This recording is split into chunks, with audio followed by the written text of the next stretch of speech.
padano prajuritku mula kowe dadi wanita boyongan yo cakep Bandung kowe aja kumpul parang iki kanggo turun enak-enak jas enak mas sebel aboing wana sangger obat kowe wanita sing hebat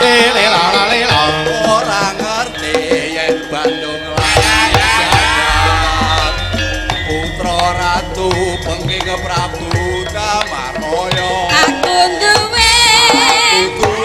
ati sekti Bondowoso ora jonggrang panutoso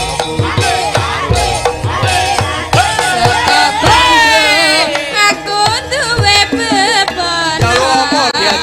Candi Sewu sawangi kudu dadi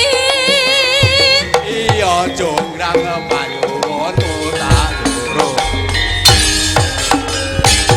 tepuk tangan Bapak Ibu untuk marang Ibing wah luar